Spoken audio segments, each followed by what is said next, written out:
অবদস্ত আছে ঘরে রাখছে।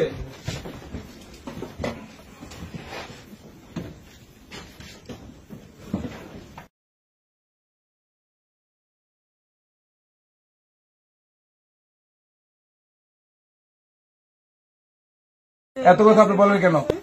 আপনার স্বামীর প্রিভিয়াস কি আপনি সেটা চিন্তা করেন? আপনি কথা তর্ক করতেছেন কেন? আমরা কি আপনার প্রতিপক্ষ? তা আপনি এত কথা বলতেছেন কেন? আমরা তো আপনার বাড়িতে বেরোয় আসিনি, ঘটনাটা ঘটছে সেই পরিপ্রেক্ষিতে আমরা আসছি। বরঞ্চ আপনি আমাদের সহায়তা না করবেন।